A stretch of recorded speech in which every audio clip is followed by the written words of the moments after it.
Um, okay, I'm hearing myself echo here, but I think it's okay. You're all hearing me okay? Good, okay. Yes, so our first talk today will be by David Larson of Africa Media Online, and it will be about practical lessons and considerations for successful digitization projects, something which I think we all need to learn more about. And so I'm going to introduce David, and then he's going to have about 40 minutes to present, and hopefully we will have about 20 minutes for Q&A at the end. Please do put your questions in the chat. I will be monitoring those. But also during the question time, if you do have a question, you can also just raise your hand. Can I ask everybody to please make sure they are muted? Okay, great. So we want to are mindful of time. We've got a lunchtime hour for this, so we're going to get started, and people can join as we go.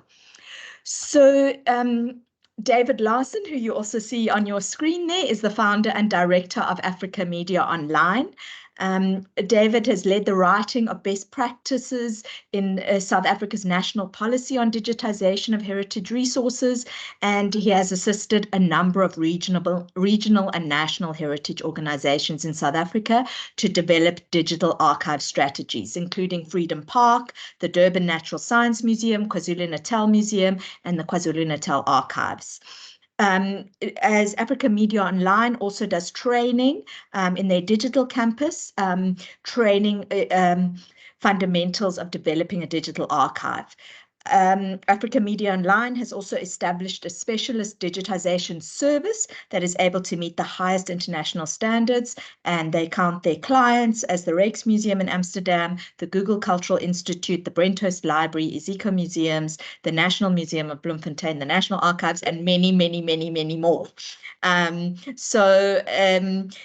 David is really well placed to give us some of the practical tips from a wide range of digitization projects. So I'm going to hand over to David Larson. Thank you. Thank you so much, Helen, and it's great to be here, and welcome everybody, and thank you for all attending, and just wanting to hear a little bit of what I have to say. Just in getting going, I wondered whether there aren't one or two brave people here who could just tell me, what are you really wanting to learn in this area? Is there anything sort of top of mind just to get us going? There are more than 70 of us, so we can't introduce it ourselves, but maybe if there are one or two brave individuals who can say, you know, I'd really love to know such and such.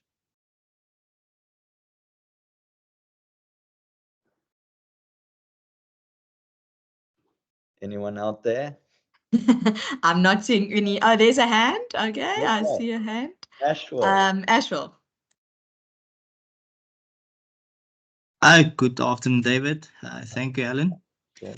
I think from my side, I would definitely like to understand on a broader spectrum the difference between digitization and scanning.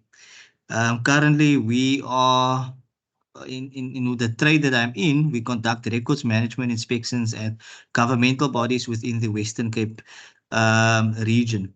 And we normally get the response from some of our client officers that they would like to embark on a digitization project. But we do know that digitization is something completely different from scanning. So perhaps it's the important essentials in terms of what we need to understand the differences between the two, and how we actually need to set ourselves up and prepare ourselves for a digitization project, so that we basically can ensure that when we do this project, we embark on this project, that we will have all the necessary requirements in place. Thank you.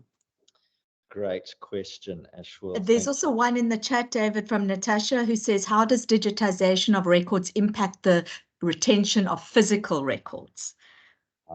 Okay, very good. And one more. Shall we take one more? Yeah, one more. Okay, the policies around digitization and the use of AI in terms of research within institutions. Okay, great. Good. Well, those are some very good questions, and no doubt there will be many more. And please feel free, as Helen said, to put questions on the chat, and we can try and circle back to them at the end. I'm going to just share my screen and then just start speaking to you really about the processes involved in digitization and building digital archives. So I hope this share entire screen. Yes, that's right. Fine. Great. Okay. So I think one of the first things that we've got to say right at the beginning is, what are we actually trying to accomplish? When we speak about digitization, what is it that one really is trying to accomplish? Because surely it's not to just produce digital files. And maybe this is coming back to that first question, the difference between digitization and scanning. Because anybody can, put a piece of paper on a scanner and press the button. But the output of that is not necessarily the same as producing something that is ongoingly useful down the generations, which is really what we as memory institutions really are aiming at. And so I'd like to suggest actually that when one's starting to speak about digitization, one is not just speaking about digitization, not just about producing digital files, but you're actually speaking about producing a digital resource. And even more than that, so I used to a lot speak about building a digital archive. And I think that is certainly the aim in digitizing, is ultimately you wanting to produce a digital archive.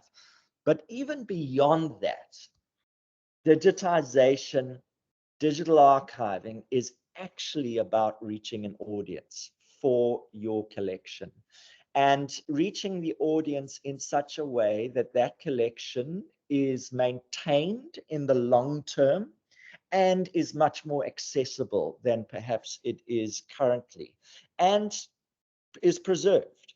And so that's really, I think one needs to bear in mind, and probably the first comment I would make is that one really needs to be able to have the goal that what we're doing here is not just creating digital files out of our analog collections, but what we're doing here is actually producing a digital resource. And the aim of producing a digital resource is to serve an audience.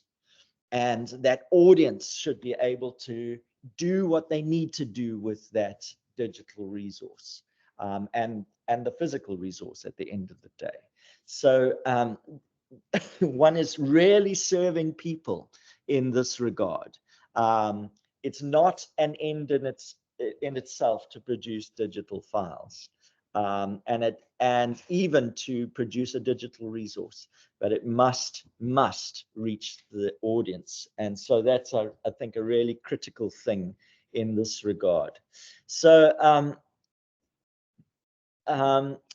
I just in helping to produce the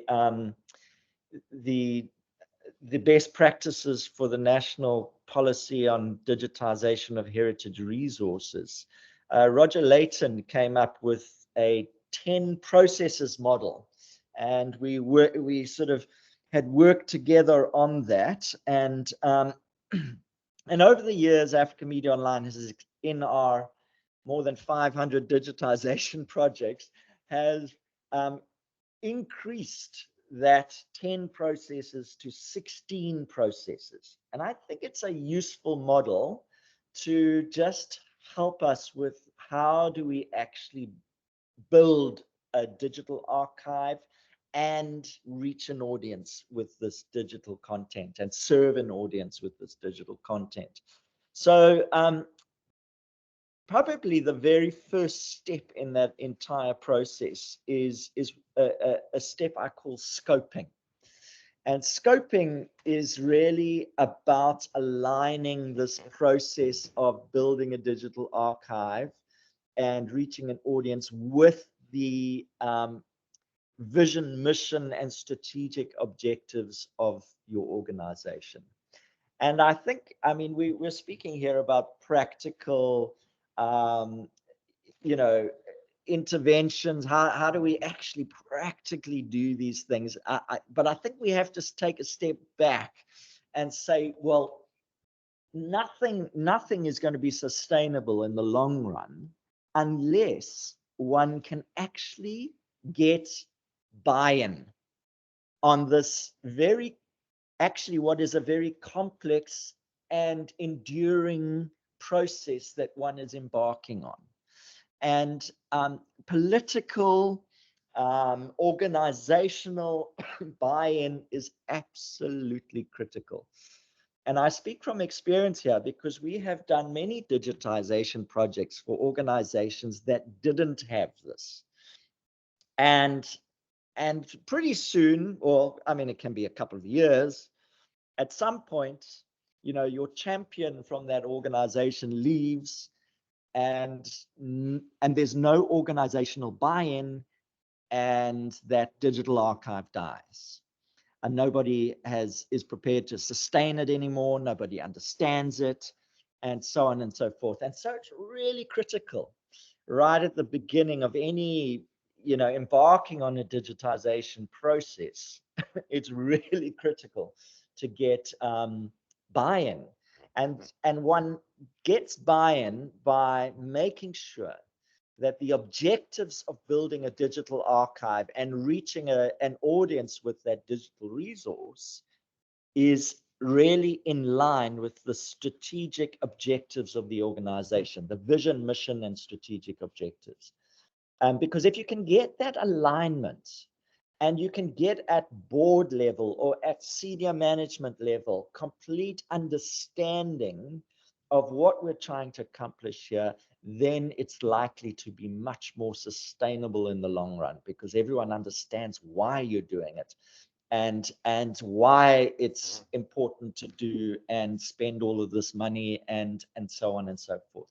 So I think that's always what I probably, if you're asking me for advice, I would say that's probably the most critical thing right at the beginning. Make sure that you've got buy-in to the project at a senior management level. So when we've done digitization and digital archiving strategies for organizations, that is the first thing that we get, you know, the project team to think through is, how does this align with, how does this support what my organization is about?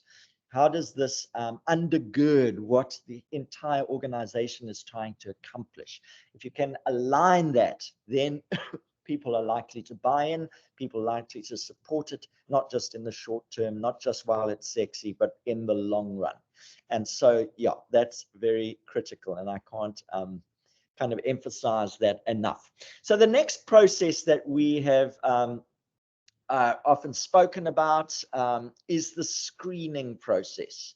And so it's the next process that one would really wanting to put one's mind to. And that is, what if anything, are you going to digitize for analog materials, or digitally process if they're born digital materials? And more and more that's becoming the case, is that the materials that one is actually looking after never had a physical instance. It's always been digital, it was born digital, and it remains digital, but it needs to be managed, and it needs to be incorporated into a resource and then reaching an audience to be sustainable. So yeah, so quite often one might go through the scoping process and decide, okay, what supports the vision, mission, and strategic of our objectives of our organization is to produce an archive that is going to be preserved for the long run and is immediately accessible to researchers. Let's say it was researchers, that's your audience. So then one, maybe, you know, you've determined this whole thing, and then one needs to start to look at the archive and actually at your collections. And so let's say you were, maybe this is a sort of right field example, but let's say that you are a newspaper archive. And your main objective in digitizing your photographic collection was to license this material to other newspapers around the world. Let's say that was your objective. And that is key, you know, that's completely aligned because it's a, you know, it's a commercial enterprise and it's aligned with their objectives as they need to make another income stream.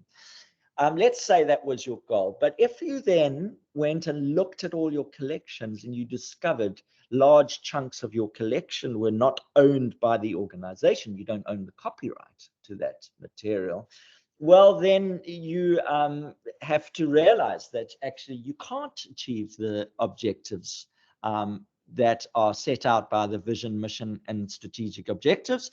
And you're going to have to rethink about this, and you're going to have to make sure that you can only focus on material where you do own copyright, and so on and so forth. Does that make sense? I hope that that is clear. So whatever the screening process really looks at the collection and says, or the collections, and says, are these collections aligned to what we're trying to accomplish here? And so that's a very important step as well. The next step is the selecting step. And that's the step of going through.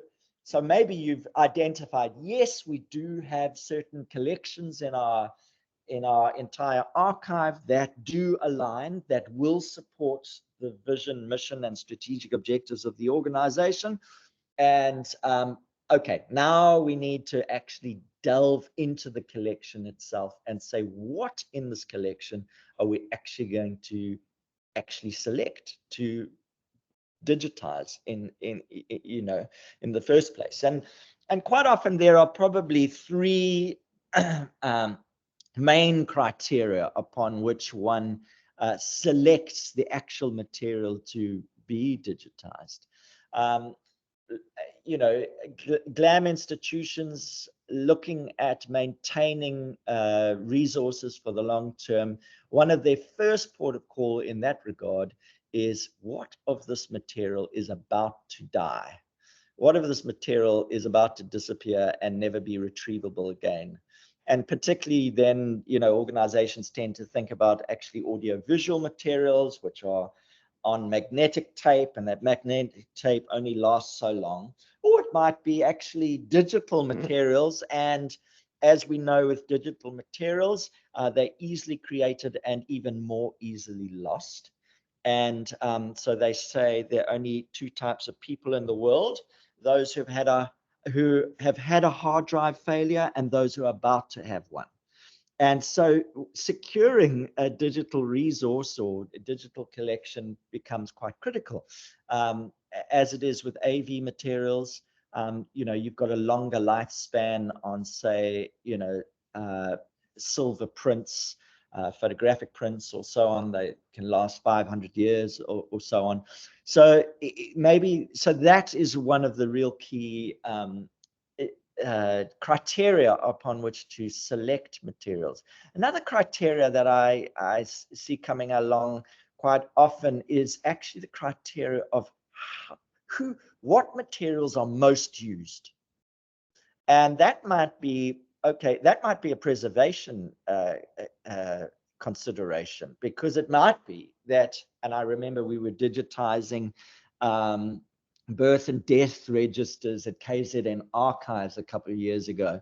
And these birth and death registers were accessed so often that they were literally crumbling, literally falling apart.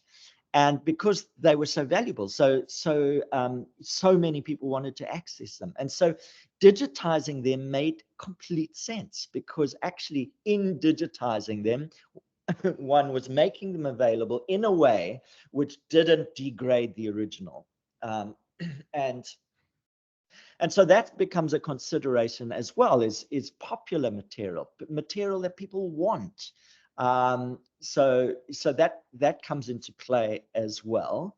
And then another criteria that we often come across in this regard is the criteria of uh, of of well, perhaps that is a mix of both of those. What's going to die, and what's most valuable to be accessed. I mean, is demanded most. But then thirdly, what is unique to your institution? So in other words, what do you uniquely have that other archives and libraries and museums and so on and so forth don't have? And that's another criteria that one finds. And maybe there are some collaborative projects that one can be a part of in that regard. And so, if you hold a part of a collection and another organization holds another part of the collection, then it comes together in a wonderful way. I remember some years ago, we actually digitized a whole collection of the Gordon papers from the Brenthurst Library. And Gordon was the last Dutch governor of the Cape. And the Rijksmuseum in Amsterdam had his paintings or his drawings, and the Brenthurst had his papers. And so it was a lovely project, actually, because it brought those two resources together into a digital resource that was presented in a very beautiful way by the Rijksmuseum. So those are, I think, some considerations in actually selecting the actual material that's going to be digitized at the end of the day. And then after that is really preparing to digitize. And so, and this, and I'm sure I'm speaking to many archivists here. You know, this hard work that comes about in actually preparing material to be digitized. Now, we're a bit unique in that we are, working with a lot of collections, and many of those collections, well, all of those collections are in different states of order, from literally piles of paper, like mound of paper on the floor, all the way through to a very organized and very structured archive. And so one really needs to, depending on what this resource is, what's your approach? And we have a whole lot of kind of a whole lot of steps in that process. And so here are just some of them, arranging the archive right from the beginning. And that often involves sorting the material. So literally, recently we've been doing a number of archives where you've got a room full of material, and you have to come in and you have to literally sort every page.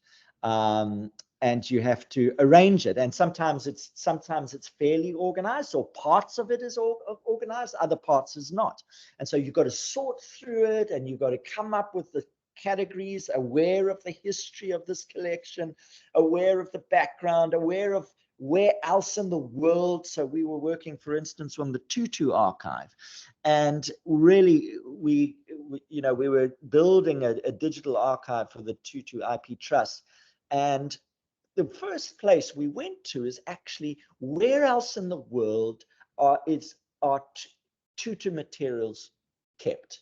So there are some universities in the US, and There's some here in different collections here in UNISA and so on and so forth. And we had to look at, okay, how have they currently arranged their sections of this? And then we had to build an arrangement, both from being aware of what other institutions dealing with his heritage, with his collection have done, and then build out an arrangement, a possible arrangement. And then as we went along, actually engaging with the archive itself, then the arrangement matured and evolved. And so that's really what can quite often happen. And then, of course, once you've actually implemented that arrangement, then you need to accession the material or catalog it in some way. And then the next step, you know, if you well, when we're doing digitization projects, we are quite literally, once we've accessioned, we're putting numbers, asset numbers on every single asset. And quite often we're having to work with the organization to come up with that whole schema of numbering as well as the arrangement. And we've done this just recently for a school, one of the oldest schools in Zimbabwe, and just working out like a schema for that. And then now our next step in that project is going to be literally to count every page and every asset and how many pages on every single asset. Because unless you have that kind of detailed information, and we build that out into an entire spreadsheet, unless you have that detailed information, you can't really digitize against it and be sure that you've captured every page. So we literally aim at an inventory of every single page in the collection. That doesn't mean that each page is detailed, but every asset is detailed and how many pages are in them. Because when the capture team comes in to actually capture, they need to be able to, you know, they've captured a 196 page document, and it tells them that it's 196 pages, and then if they got by the end 193 pages, they've missed 2 pages out. And so that's probably in answer to some of this question of difference between digitization and scanning. Digitization is for the long term, and you can't afford to have missed 2 pages in somewhere in the middle of your you know, the thing that you're trying to preserve for the long term. Whereas maybe scanning is just a, you know, a very short term enterprise of just being able to get something into digital form, and well, it's not that critical because you're not keeping it for the long term. Yeah, so yeah, so and then I mean, we even do all sorts of things like boxing the material, because quite often the material that comes to us is not yet boxed, it's not in folders, it's not even, it doesn't even have an asset number. You've got to put the asset number on it, you've got to place it into folders, you've got to place them into boxes, you've got to have those boxes in series, and so on and so forth. So you're building out the entire collection. Now, obviously, many of you will come from organizations that have an ordered archive, and this is already done for you. And so then you can just start to build the inventory on the basis of that ordered archive, or maybe the inventory is already done for you and it's already in digital form. Well, then you can start to actually do capture. But one of the things you're going to need to start to do when you start doing capturing is dividing that material into appropriate workflows. And so, yeah, so we really deal with all sorts of different workflows. And no doubt you might have to, and it depends what kind of collection you have. And workflows may be 3D objects if you're a museum, or even sometimes if you're an archive. I know that the ANC archive at University of Fort Hare had a lot of objects as well. They had Chris Harney's boots and Kathrada's guitar and so on and so forth. And so we had to capture those. So there might be 3D objects. That's going to be a very different workflow from, say, fragile manuscripts. And this is at the Brenthurst Library doing those Gordon papers. And that's a different workflow from photographic prints, for instance, or negatives and transparencies. So your type of material is going to determine your workflow, and sometimes even documents have a different workflow. So like bound documents might be on a machine like this, and plain paper document might go through a machine like this, and fragile documents are likely to go on something that's more like this. Or actually, I had that already, fragile manuscript. So part of your digitization process is being aware of your material and having the skills to send the material through the right process. And so let's say you've got a folder of material and you've got a number of assets within that folder, and maybe some of it is really thin, fragile, like writing paper, that very thin, I'm sure you can picture it. Whereas other material is just, like a bound document. Well, you're going to have to make a determination. Each asset is actually going to need to go through a different workflow according to the most fragile materials that are in it. And so we tend to make that rule that when we're sending, we don't divide up an asset. We might divide up a folder full of assets, and within that, it might go through different workflows and then be brought back together again. But each asset must only go through one workflow. And so it's whatever's most fragile in that asset that determines its workflow. Yeah, so I hope that makes sense. I'm sure it does. So yeah, so then just getting back to then, well, let me just go back to this, and this is actually a bit of a dated list. I actually had updated this list last week and I've lost it. I did all this work on this and I've got an old thing, but anyway, but once you're starting to finish digitizing, you're then starting to have to generate.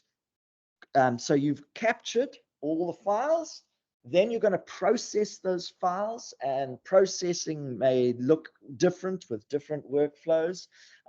Certain workflows, you're going to have to crop the file. Other workflows, you won't have to do that at all. It's already cropped in the machine. But you're going to have to bring different processing to that to get your target outcome. And your target outcome is going to be according to certain standards, and certain standards of, and so this is really getting you into what I had called, this top section was planning a digital archive. Now you're actually creating a digital archive. And so I've already spoken to you about organizing. How do you organize this material in such a way that it actually is accessioned and ready to be digitized? It's sufficiently ordered that you're going to be able to link the number that you give to the digital file to the physical items sitting in your archive. That's the kind of thing that you need to have it at, that sort of level. And ideally, we tend to think through, how do we make sure that the digital archive actually reflects the arrangement of the physical archive, so that you can navigate the digital archive in much the same way that you would navigate the physical archive. And so, for instance, if you have an asset within a folder, and that folder is within a particular box, and that box is within the series of Nelson Mandela correspondence, as we had at the University of Fort Hare, that series, how do you navigate? So how do you drill down through the digital archive in much the same way as if you would go and look on the appropriate shelf in the physical archive. And so that's a sort of principle that we've kept in mind. Having said that, it's not always possible to do. Sometimes there are anomalies in physical archives that cannot be replicated in digital, and one has to take a different route digitally. And particularly because digital is quite rigid, in terms of naming conventions and folder structures and so on and so forth. Sometimes there needs to be some adaptation to getting the physical into digital, and really making those you are working for aware of that up front is really helpful, because then expectations can be managed. Yeah, and we found that we did a project for the Constitution Hill, and we were digitizing at National Archives, and there was the physical archive. Its arrangement was just beyond reasonable. And so that project actually, in doing the digitization, I mean, it took a very long time, but in doing the digitization, post the digitization work, actually, the digitization then informed the physical, because physical arrangement and so on had been done in maybe it had been done by many different people and had been all over the place. And actually the digital eventually brought much better order to the physical. And so those sort of things can happen. And it's being aware of that when you are undertaking these projects, because that also manages clients' expectation or your principal's expectation. And then, of course, I've spoken about capturing and all the different ways in which one captures. This was us at the NSA Gallery in Durban, capturing a painting that was 9 meters long by 1.5 meters high. And in that case, I mean, that's quite an interesting capture. You're going to have to capture that in sections. In order to be able to capture it at, say, 300 DPI, you must capture it in sections. And so, well, how do you manage that? How do you manage all of these different sections?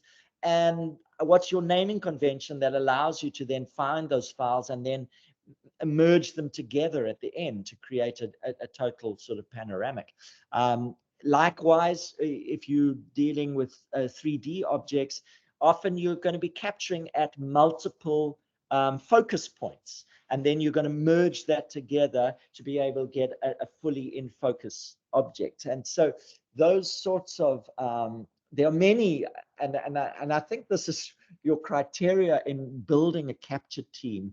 I find, often I speak to institutions and they say, okay, digitization, what we want to do in digitization is actually build a team, and we want to use this as a job creation project, and we're going to get a lot of youth and we're going to bring them in.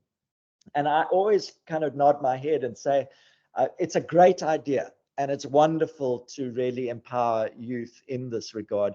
But the amount of chaos that you can create in a very short period of time is quite phenomenal.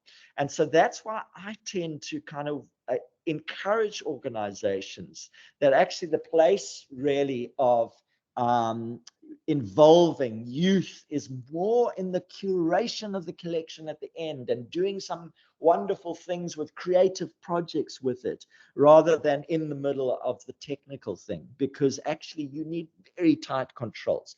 And so I've found over time, just practically, a small team of highly qualified, organized people is really by far the best and most efficient.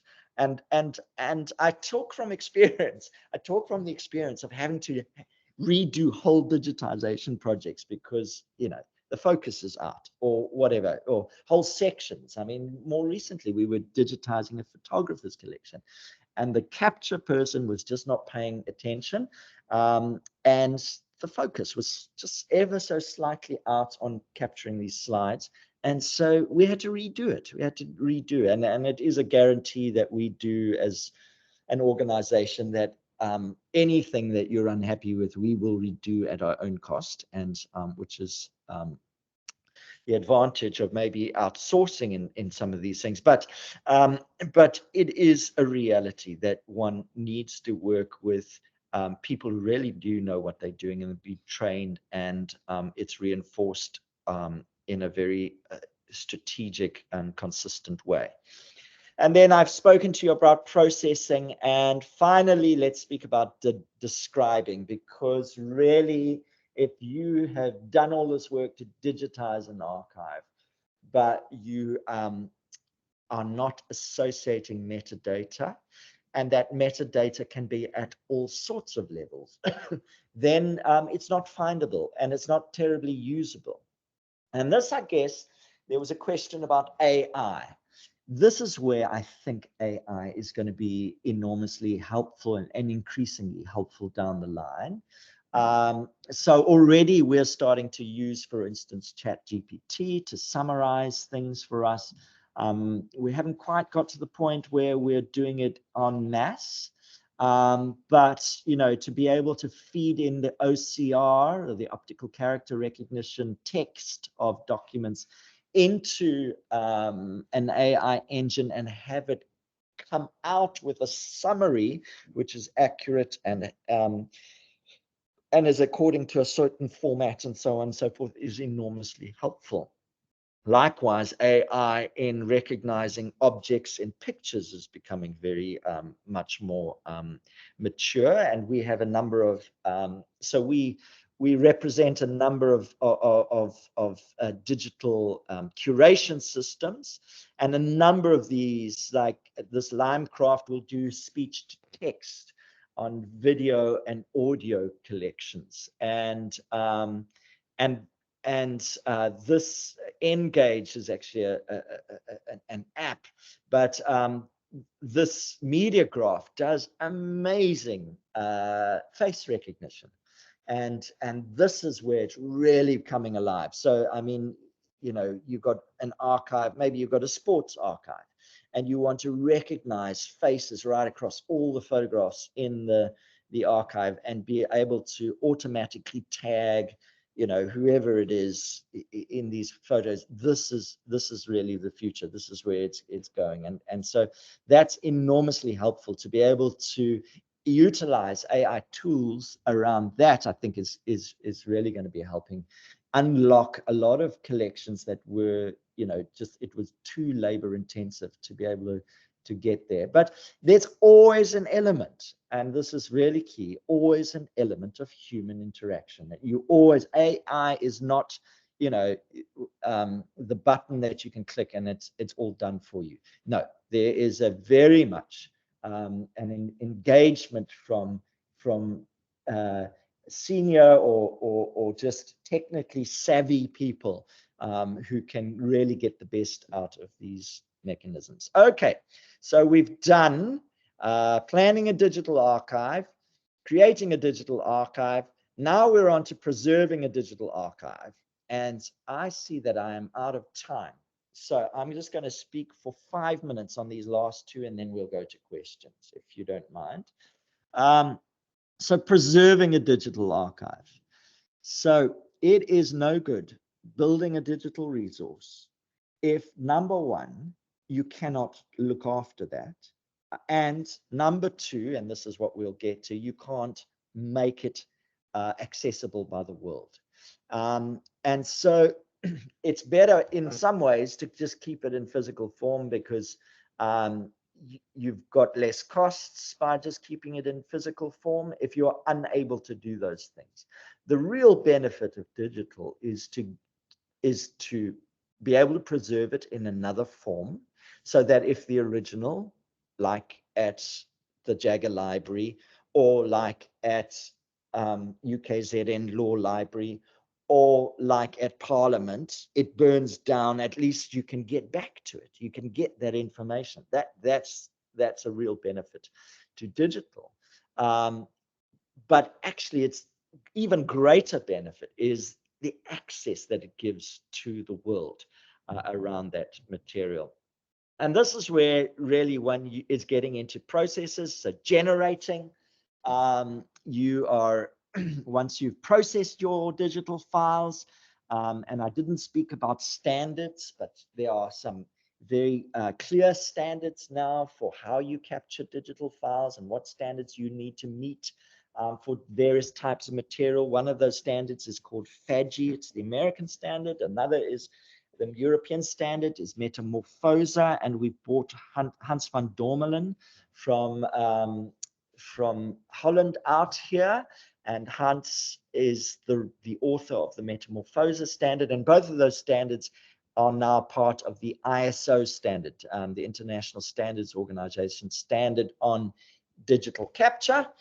But once you've captured things at the right standard, then you're going to be generating, and you're going to generate derivative files, access files.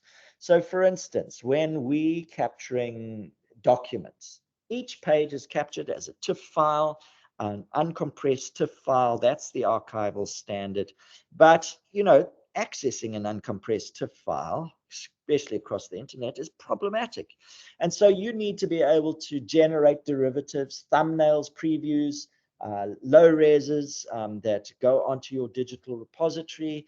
And I was actually just, let's say, let's look at one of those digital repositories. So this is the Tutu archive. You're generating derivatives that people can then find. They can go and click on this, let's say, this thumbnail, and it goes through to more information about this. And, you know, I can start to actually see the actual data that is sitting in the archive relating to this, you know, bit of collection. And all of these are using derivative files.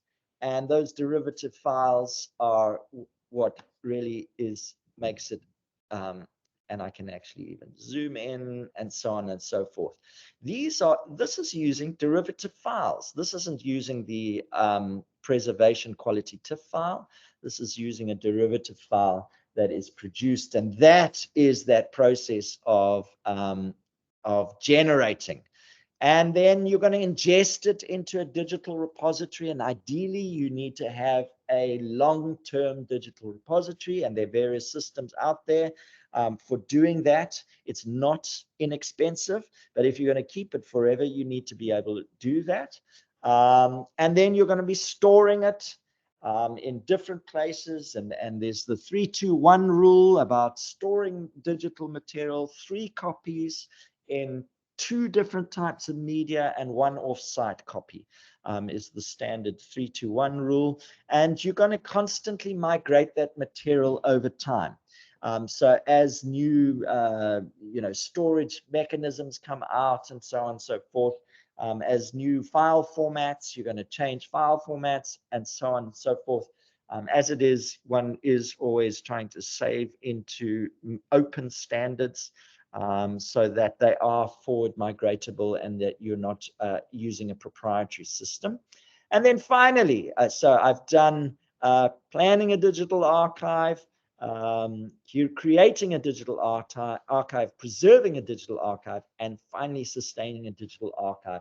And I wish I had more time for this, because this is really the critical part. This is that bit that says we're not just here building a digital archive. We're not even here just digitizing or building a digital archive. We're here to serve an audience. And that audience needs to get this material and be able to access this material and have this material highlighted to them. So curating a digital archive and getting it out on social media and all of those things is absolutely critical.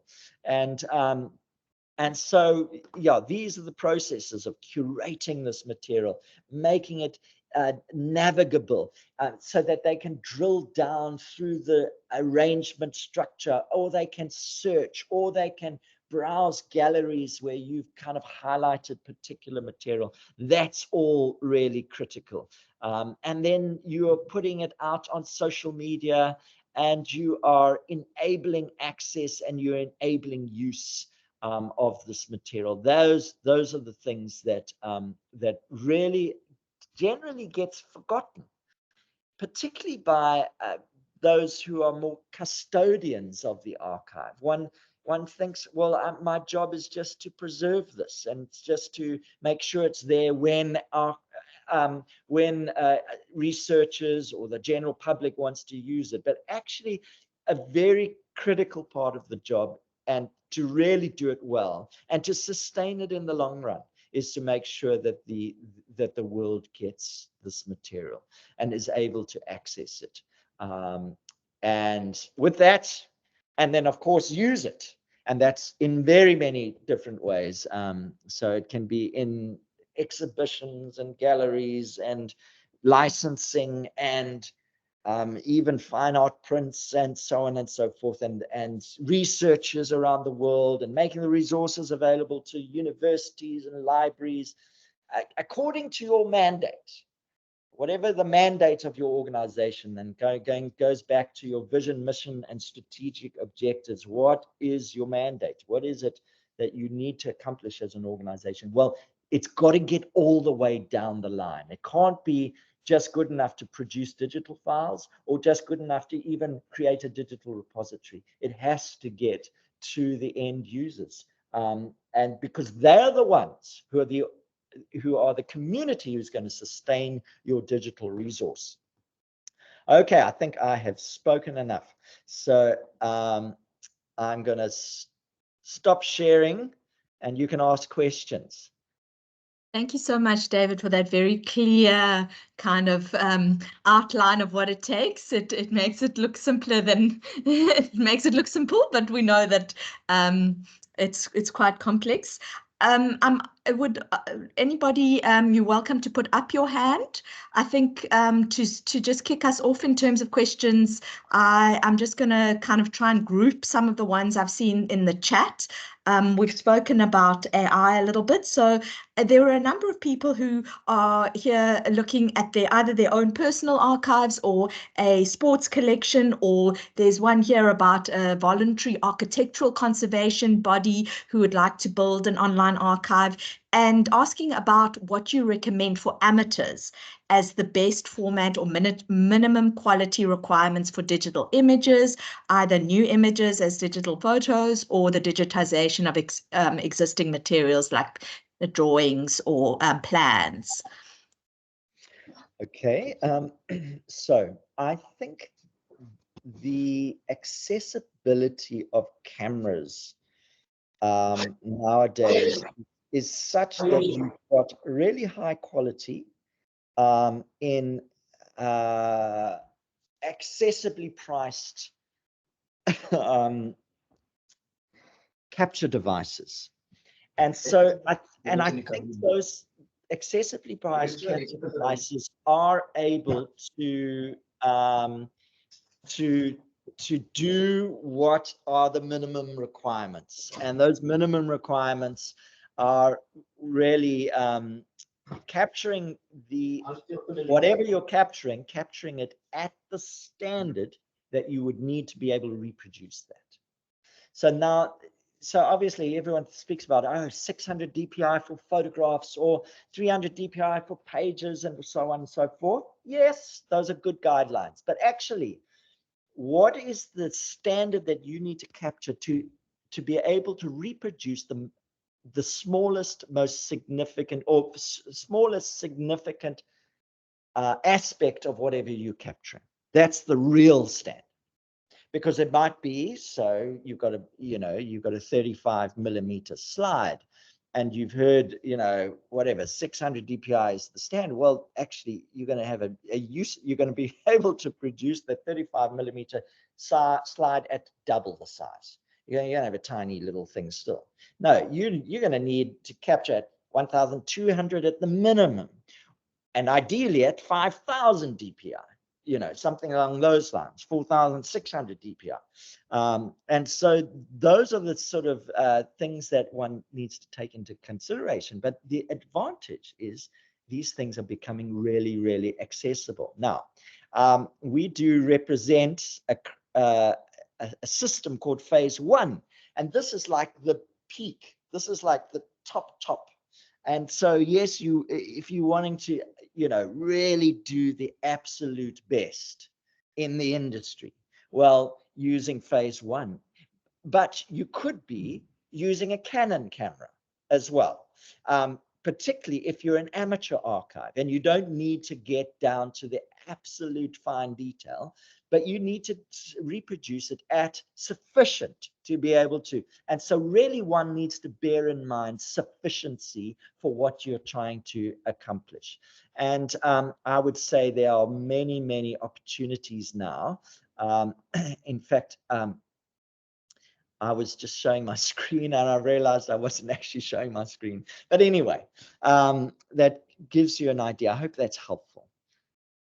Thank you so much. Are there any hands before I move on to another question from the chat? Okay, no brave souls yet, but the one question was, how does digitization of records impact the retention of physical records? So obviously some of us are from an archival background and some of us are not. So maybe you can just talk to that. Yeah, so obviously there are some statutory requirements in terms of the retention of physical records. So if you were a lawyer or a doctor or so on and so forth, you're going to need to retain records for the statutory period according to your you know, the type of organization that you are. And the digitization doesn't take away that statutory requirement always, unless you can make sure that that digital repository is completely in conformance to the standards that are required. And so there are, because so much is being born digitally created now, those requirements, those standards of digital retention and the standards around that and the security around that are becoming much more and more mature. If you are a physical archive, like a genuine archive, or you're a museum, or you're a special collection in libraries, then your horizon for retention of the physical is ad infinitum. You're wanting to keep it forever, even though you've got a digital version. Actually, a digital version is a sort of backup, as an insurance policy. It's not a replacement of the original, because the original has a nature to it which is tactile and which is beyond what one can produce in digital. Now, that being said, you can do things in digital that you can't with the original as well. So you can zoom in on, like the Rijksmuseum has just recently done a digitization of the Night Watchman, which is an enormous painting. It takes a whole wall, but they've done it down to like they've done sort of 100 megapixels at a tiny little tiny thing. So now you can zoom down and see the brush strokes and everything. Well, you can't physically, you know, even if you, maybe if you had a magnifying glass and you went and looked at it that way. Well, but in the digital, you can, you know, the whole world can zoom in at that level. So there are things that the digital can do that physical won't. But there's a lot of things the physical, you have to have the physical. And so retaining that physical is really important. But really what digital also does is it gives access to the material without the physical being handled, which means much longer term horizons for the care of the physical. And you can keep it in its ideal circumstances, and you don't have to take it out into a hot reading room and put it back into the, you know, cold store and so on and so forth. I hope that makes sense. Great, thank you. I see we're on one more minute, but I think maybe we can just take anyone that would want to raise their hand. One last question. Okay, doesn't seem to be. I don't see any hands, but I think there were a number of comments and questions around the skills and resources that you were saying it's worth working with trained professionals in terms of it's the actual digitization program, and someone's talking about capacity building with that kind of skill set. And somebody else asked about skills and resources needed. So maybe you can just talk to that for the last. Yes, certainly. And so we do have what we call a heritage digital campus, and maybe I can just share my screen very quickly.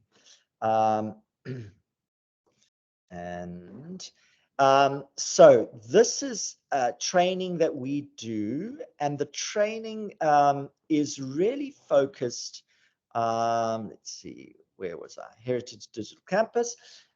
Training is really focused on both sort of senior management to get a really high overview of what it takes to build a digital archive and sustain the digital archive, and also technical people who are actually involved in the actual process of building a digital archive.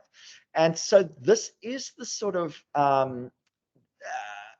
training that one needs. And we also do consulting and helping people to actually build out the detail in there. So for instance, this is just an example. This is selecting born digital materials, and it's an article that I've written for my team in exactly how to do it using a particular software package, and so on and so forth. And this is the kind of level of detail, if you're going to be able to consistently produce results, this is the kind of detail you need to get to in building a team. And I would say much better work with a few better skilled people and get them up to speed than working with a lot of people who are partially skilled or semi-skilled.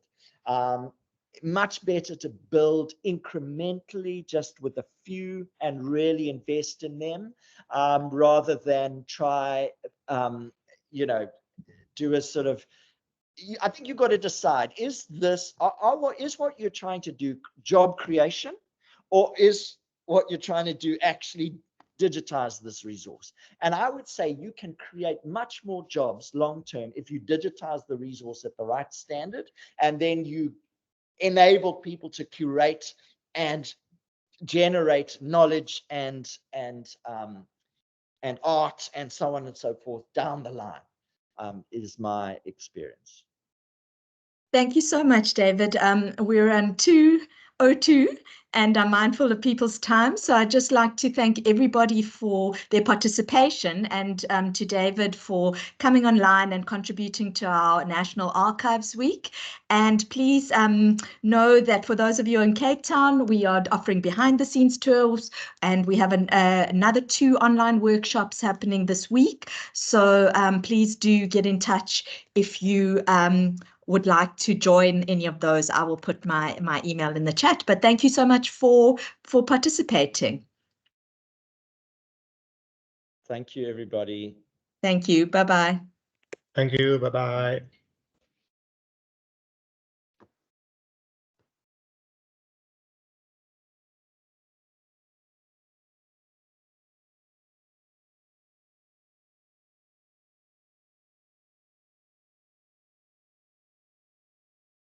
Thanks so much, David. Appreciate your time, really. Pleasure, Helen. And it looked like there was a good number of people. Yeah, I saw there was 93 at one point, so that's good. I mean, we sent the link out to like over 200, but that's how things that's how it goes. I'm just knowing from webinars that we run, that is actually a very good return rate. Yeah. People actually coming in. So yeah. And also, if anyone gets in touch with me, I'm happy to like pass along your details or anything like that. Yes. So I do know, I should have said that we actually run webinars. yes. Yeah. So I mean, I'm also happy to send out like a follow-up email to the people who did sign up with any of that information. If you just pop me an email with it in, and then I'm happy to do that. Great.